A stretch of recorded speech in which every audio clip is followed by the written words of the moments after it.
ये कहानी है एक ऐसे ठेले वाले की जिसने हार मानने के बजाय स्वाद बदल दिया और किस्मत भी। नदी किनारे बसे छोटे से गांव कमलपुर में अर्जुन नाम का एक कारीगर रहता था।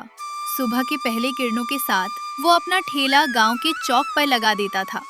जैसे ही अर्जुन ने तवे पर मसाले में चिकन डाला, हवा में फैली चिकन करी की खुशबू से खिंचकर उसका पुराना ग्राहक रमेश ठेले पर आ पहुंचा। भाई अर्जुन, ये चिकन है या जादू? अभी खाया भी नहीं लेकिन खुशबू ही दिल जीत लेती है। खेत की मेहनत भूल जाता हूँ मैं। ऐसा लगता है जैसे अपने घर की रसोई में बैठा हूँ। सच सच बता, राज क्या है? रवि, असली राज किसी खास मसाले में नहीं छुपा, वो तो धैर्य में बसता है।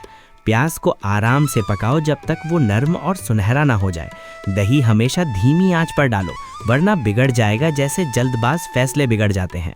और खाना बनाते समय मन ठहरा हुआ होना चाहिए, क्योंकि गुस्से का असर स्वाद पर साफ दिख जाता है। ठीक है अर्जुन, तेरे हाथ का स्वाद मान लिया हमने। अब ज्यादा इंतजार मत करवा, जल्दी से एक प्लेट लगा दे। और हाँ, ग्रेवी थोड़ी भरपूर रखना। अरे रवि, तेरे लिए ग्रेवी क्या चीज़ है? जितनी बोलेगा उतनी डाल दूंगा, बस तू मजे से खा। अर्जुन ने प्लेट सजाया और धीरे से ग्राहक की तरफ बढ़ा दिया। धीरे धीरे अर्जुन के ठेले के सामने भीड़ बढ़ने लगी। पहले 2 लोग खड़े थे, फिर 4 हो गए और देखते ही देखते लाइन सी लग गई। कोई खुशबू से खिंचकर आ रहा था, कोई अर्जुन के चेहरे की मुस्कान देखकर दोपहर कब बीत गई किसी को पता ही नहीं चला।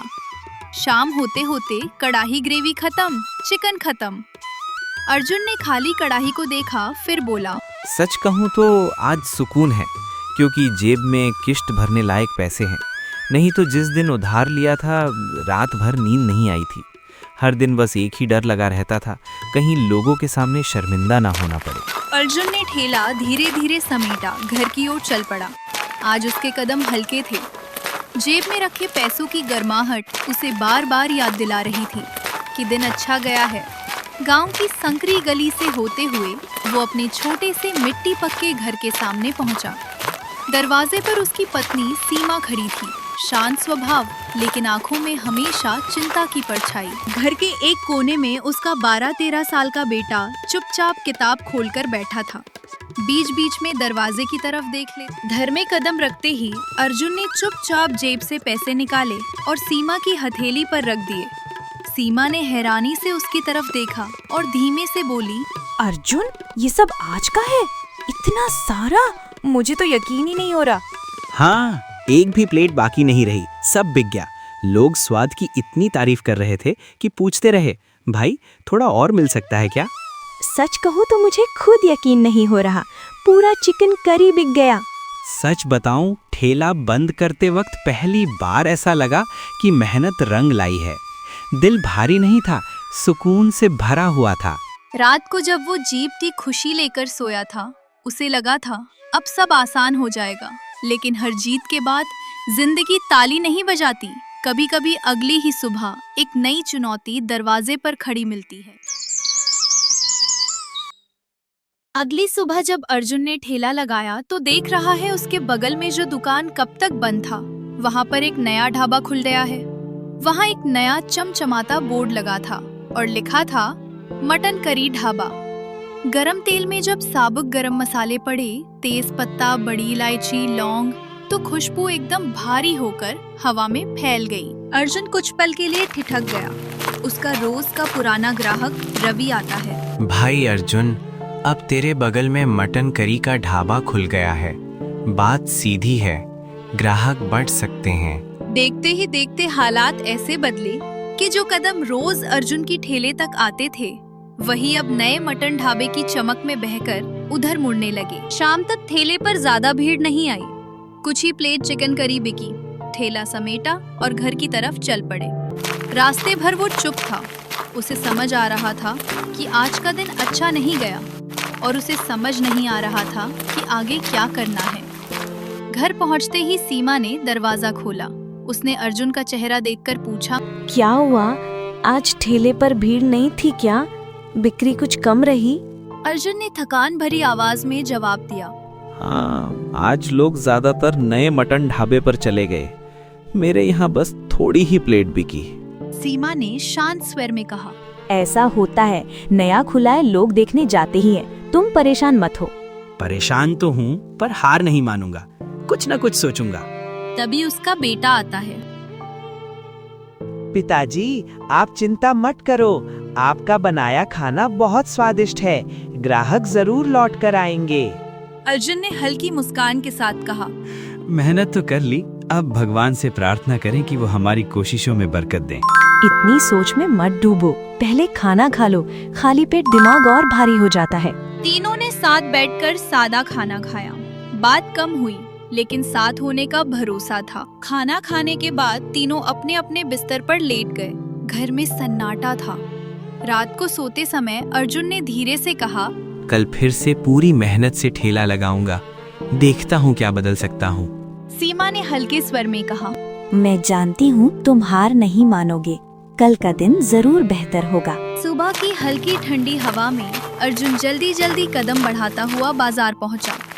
रोज की तरह उसने सोचा था कि आज कुछ नया करेगा, लेकिन बाजार की चहल पहल के बीच उसे एक और झटका मिलने वाला था। ये क्या भैया, कल तक जो रेट था आज अचानक इतना बढ़ गया? दुकानदार ने धीमे स्वर में जवाब दिया। क्या बताऊं अर्जुन भाई, ऊपर से ही महंगा आ रहा है माल, दाना महंगा, गाड़ी का किराया महंगा, हम भी आखिर कितना सहें। अर्जुन कुछ पल चुप रहा, फिर बोला, पहले ही धंधा ठीक नहीं चल रहा, सामने जो नया मटन वाला ढाबा खुला है ना, आधे ग्राहक उधर खिंच गए। अब अगर मैं भी दाम बढ़ाऊं तो मेरे ठेले पर कौन आएगा? समझ रहा हूँ भाई, हालात सबके कठिन हैं, कोई भी शौक से दाम नहीं बढ़ाता। बस आज कम दे दो, देखते हैं दिन कैसा जाता है। दुकानदार ने कम चिकन तौल कर थैले में रख दिया। अर्जुन ने पैसे दिए और चुपचाप बाजार से निकल गया। रास्ते भर वो मन ही मन हिसाब लगाता रहा। आज कम माल है, देखना पड़ेगा कैसे निकालूं। घर पहुंचकर उसने करी तैयार की, ठेला साफ किया, चौक पर लगा दिया। काफी सोचने के बाद उसने प्लेट के दाम बढ़ा दिए। उसने एक छोटी सी तख्ती पर नया रेट लिखा और ठेले के सामने टांग दिया। कुछ ही देर बाद दो ग्राहक धीरे धीरे चलते हुए उसके पास आकर रुक गए। बोर्ड पर लिखा हुआ दाम देखता है और फिर बोलता है, अरे अर्जुन भाई, दाम बढ़ गए, इतने में तो मटन भी मिल जाता है सामने वाले ढाबे पर। क्या करूं भैया, चिकन ही महंगा हो गया है। मैं तो बस यही कोशिश कर रहा हूं कि स्वाद पहले जैसा बना रहे। नहीं अर्जुन, आज तो मटन ही खाएंगे, तुम भी चिकन छोड़कर मटन बनाना शुरू कर दो। सच बताऊं तो मटन बनाना मैंने सीखा ही नहीं, मुझे तो बस चिकन करी ही ठीक से बनानी आती है। ग्राहक हल्की मुस्कान के साथ मुड़ा और मटन ढाबे की तरफ बढ़ गया। उसे जाते हुए देख अर्जुन को ऐसा लगा जैसे हर कदम उसके दिल पर हल्की चोट कर रहा हो। ठेले के सामने सन्नाटा पसरा था। अर्जुन गहरी सोच में डूबा खड़ा था। तभी एक परिचित आवाज आई। मुड़कर देखा तो उसका पुराना दोस्त सामने खड़ा था, जो बिहार का रहने वाला था। क्या है अर्जुन भाई, बड़े दिनों बाद मिल रहे हैं, कैसे हो? और तुम्हारा ये ठेला धंधा कैसा चल रहा है आजकल? क्या बताऊं मनोज भाई, पहले जैसा नहीं रहा, महंगाई बढ़ गई है, ग्राहक कम हो गए हैं। अच्छा, पहले एक प्लेट चिकन करी लगाओ। इतना नाम सुनाए तुम्हारे हाथ के स्वाद का, आज खुद चखते हैं। कुछ कहे बिना उसने प्लेट तैयार की, ग्रेवी भरपूर डाली और थाली ग्राहक के सामने रख दी। मनोज ने पहला कौर खाया, फिर दूसरा और मुस्कुरा दिया। अरे वाह अर्जुन भाई, चिकन करी तो कमाल की बनाई है, मसाला स्वाद सब बढ़िया है। फिर आदमी क्यों नहीं आ रहा तुम्हारे ठेले पर? बगल में जो नया ढाबा खुला है ना, मटन करी का, बिहार स्टाइल में बनाता है, लोग उधर खींचे जाते हैं। अच्छा तो बात ये है, फिर तुम भी मटन शुरू कर दो। नहीं मनोज भाई, मुझे मटन करी बनाना ही नहीं आता, मैं तो बस चिकन में ही हाथ साफ रखता हूँ। अरे इतना सा काम है, मैं बिहार से हूँ, असली मटन करी बनाना सिखा दूंगा तुम्हें। मसाला कैसे भूनते हैं, स्वाद कैसे जमाते हैं, सब बता दूंगा। अर्जुन ने उसकी तरफ देखा। अर्जुन भाई, मटन करी मुश्किल नहीं है, बस सब्र चाहिए। पहले प्याज को अच्छे से भूरा करना, फिर अदरक लहसुन डालना। मसाला जलना नहीं चाहिए, बस खुशबू उठनी चाहिए। अर्जुन ध्यान से बात सुन रहा था, फिर बोला, और मटन, वो तो सख्त होता है ना? हाँ, सख्त होता है, इसलिए उसे जल्दी में नहीं पकाते। असली स्वाद तब आता है जब उसे धीमी आंच पर धीरे धीरे पकाओ, मसाले में अच्छे से लपेटकर छोड़ दो, फिर दम पर पकने दो। जितना सब्र उतना बढ़िया स्वाद। मतलब जल्दीबाजी नहीं चलेगी? बिल्कुल नहीं, मटन करी सब्र का खेल है अर्जुन भाई। धीमी आंच पर पकाओगे तभी असली मजा आएगा। अर्जुन चुपचाप सिर हिलाता रहा। अब उसे लगने लगा था कि शायद मुकाबला करना नामुमकिन नहीं। सुबह की हल्की रोशनी में अर्जुन आज कुछ अलग महसूस कर रहा था। दिल की धड़कन थोड़ी तेज थी आज। वो पहली बार मटन खरीदने जा रहा था। सीधा मटन की दुकान पर जा पहुंचा। सलीम भाई, ताज़ा मटन है ना? सलीम ने ऊपर से नीचे तक उसे देखा। पहली बार आए हो क्या? कितना तौल दूं? 2 किलो दे दीजिए, अच्छे पीस देना, आज पहली बार मटन बना रहा हूँ। सलीम ने मटन तौलकर थैले में रखा और अर्जुन को थमा दिया। अर्जुन ने पैसे गिने, उसके हाथ में दिए और बिना कुछ कहे घर की तरफ चल पड़ा। ताजा मटन, मसाले और सरसों का तेल लेकर वो लौटा तो मन में हल्की घबराहट भी थी और उत्साह भी। चूल्हा जलते ही उसने कड़ाही चढ़ाई। तेल में जब तेज पत्ता और इलायची पड़ी तो खुशबू ने जैसे उसे भरोसा दिया। धीरे धीरे मटन गलता गया। जब करी बनकर तैयार हुई तो उसने उसे बड़े जतन से ठेले पर रखा और चौक पर जाकर अपना नया दिन शुरू किया और ठेले के ऊपर लिख दिया, Bihar special mutton curry. Mutton की खुशबू चौक पर फैल गई। उसी खुशबू से खिंचकर एक बुजुर्ग काका पास आ गए। मुस्कुराते हुए बोले, अरे अर्जुन, आज चिकन नहीं है क्या? आज तो बड़ी बढ़िया खुशबू आ रही है बेटा, क्या पका रहे हो? हाँ काका, आज चिकन की जगह मटन बनाया है। बिहार वाला तरीका अपनाया है।